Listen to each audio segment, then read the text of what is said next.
Terima kasih sudah menyaksikan video ini. Semoga bermanfaat dan membuat kita bijak dalam segala hal.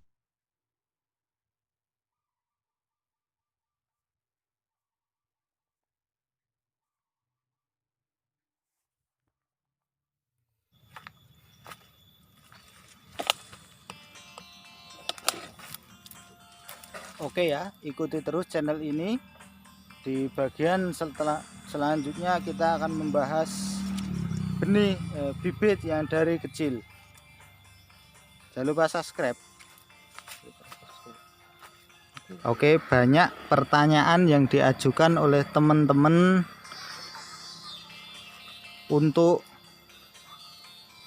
masalah kurma. Ada yang bertanya atau ada yang memesan dengan minta jantan, dan ada juga yang berusaha, ada juga penjual-penjual yang mengaku menjual bibit dari kecil tetapi mengaku bisa memberikan bibit kurma jantan dan betina, bahkan dengan ada harga yang tidak logis. Dan ada yang lucu kawan-kawan, ada beberapa penjual, kalau kita lihat di internet, kita lihat di toko online, menjual kurma yang berbuah dengan harga sangat murah, atau menjual pohon kurma dengan harga yang di luar, yang tidak wajar, atau dengan mengklaim bahwa ini bibit kultur jaringan tetapi harganya tidak standar. Bahkan yang lucu, kemarin ada beberapa teman melihat postingan orang yang menjual bibit mengatakan bahwa bibitnya adalah bibit kuljar KL1 misalnya. Padahal kita ketahui Thailand sendiri belum mengeluarkan bibit kuljar KL1. Ini yang lucu. Dari mana mereka bisa mendapatkan bibit KL1 sedangkan sumbernya sendiri saja tidak mengeluarkan? Artinya apa kawan-kawan? Hati-hati terhadap hal-hal yang seperti ini.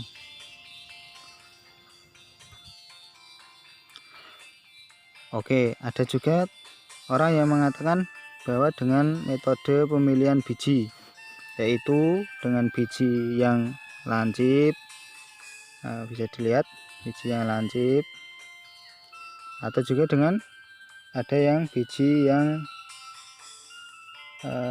tumpul. Coba lihat, dengan tumpul. Sebenarnya kawan-kawan, kalau menurut pendapat kami, tanpa berniat untuk menjatuhkan argumen teman-teman yang lain, itu adalah pendapat yang kurang tepat. Karena sebenarnya ini kan yang lincip seperti ini kalau dikupas ini kan sebenarnya hanya kulit. Artinya ketika kulit dilepas, sama dia dengan yang gundul ketika kulitnya dilepas. Bedanya apa dengan yang gundul yang pertama? Ini ada beberapa ya, kebetulan kita ada lulu, ada ini lulu yang gundul, terus ini ada yang dari kholas pun sama, ketika kita ini dibuang ya jadi gundul juga. Berarti kan kurang, saya rasa ini adalah teori yang kurang tepat. Atau ketika kita bersihkan ya, seperti metode kita untuk membersihkan kurma biji, benih untuk kita tanam, ternyata ya hilang. Berarti tidak bisa dijadikan patokan untuk menentukan jenis kelamin pohon kurma. Atau juga ada yang berkreasi dari silangan pohon. Ada beberapa pohon yang silangannya ganda atau silangannya rapat atau agak rapi. Ternyata dalam satu pohon itu kita temui,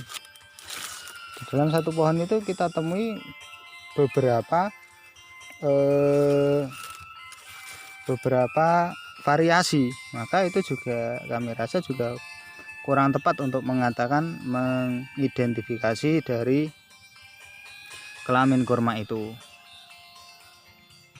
Ada yang memakai metode untuk pemilihan pucuk daun, ada yang seperti ini buah.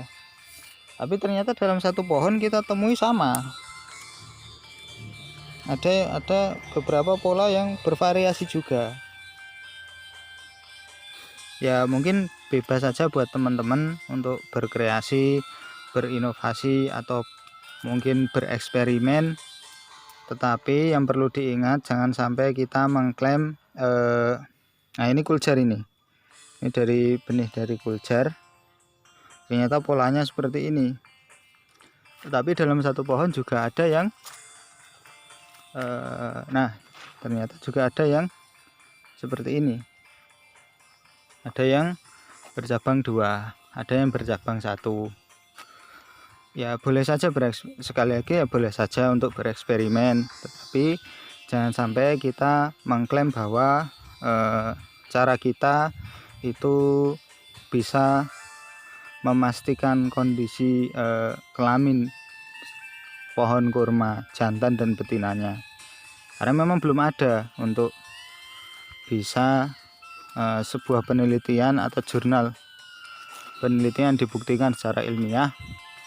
Bahkan kalau kita menentukan jenis kelamin, persentase atau probabilitas dari jantan, betina, dan hermafrodit, itu harusnya kalau penelitian ya dilakukan berasal dari biji, misalnya satu tandan itu berapa jantan berapa betinanya, atau berasal dari satu pohon berapa jantan atau berapa betinanya. Karena kalau kita akui di dalam ketika kita membeli kurma di dalam 1 kilo itu kan kita tidak tahu dari mana dia berasal. Apa tahukah kita bahwa itu tidak menjamin berasal dari satu pohon yang sama atau berasal dari satu tandan yang sama, apalagi ketika kita membelinya secara curah.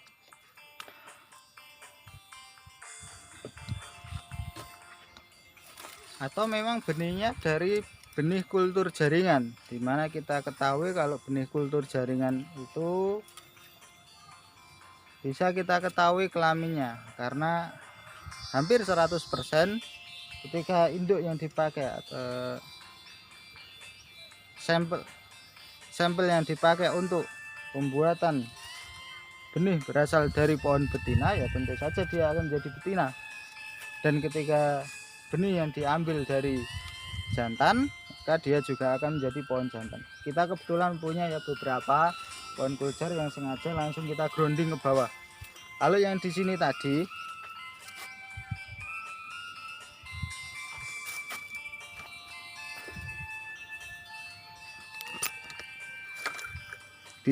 ini masih di dalam polybag ya, belum kita keluarkan.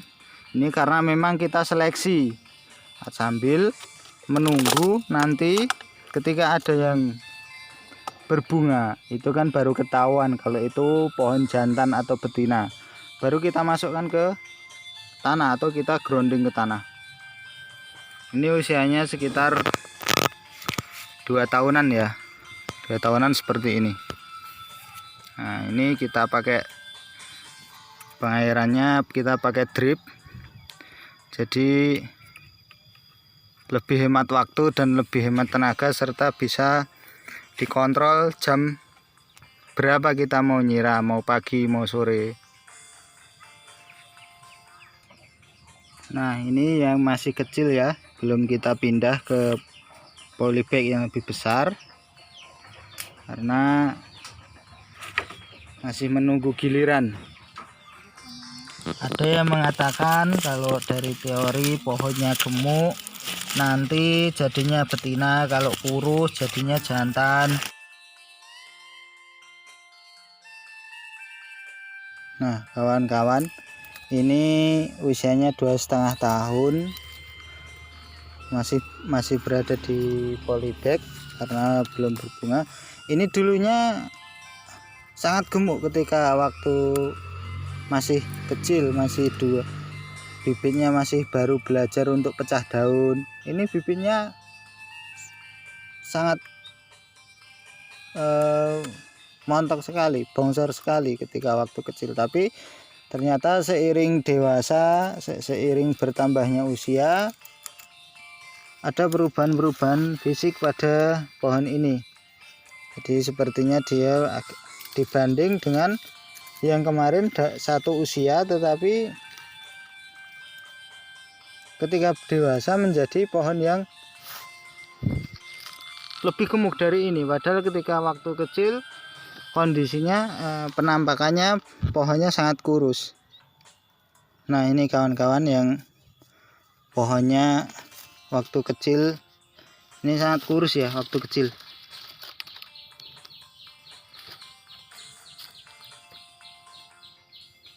Ini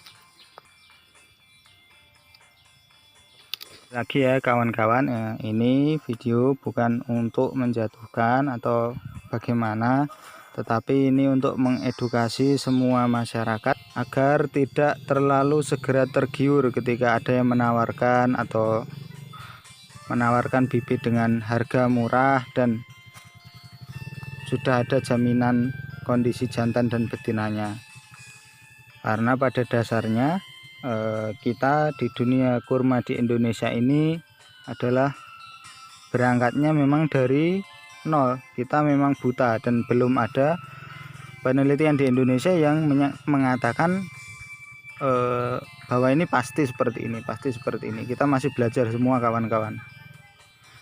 Semoga dengan adanya video ini bisa bermanfaat buat teman-teman, buat orang-orang yang pengen nanti mencoba untuk belajar berkurma bersama-sama agar tidak menyesal di kemudian hari. Bayangkan ketika kita membeli, ada beberapa orang-orang yang mengatakan bahwa kurmanya ini sudah pasti betina, lalu orang dengan semangatnya membeli, tetapi ketika ditanam sekian tahun ternyata benih yang ditanamnya dengan harapan bahwa ini betina karena mempercayai omongan kita, keluarnya jantan. Masih mending kalau keluarnya jantan. Kalau ternyata tidak keluar bunga sama sekali, kan kasihan. Oke, terakhir semoga kita dimampukan dalam mengkurmakan Indonesia. Jika ada salah kata saya mohon maaf dan tetap semangat kawan-kawan. Assalamualaikum warahmatullahi wabarakatuh.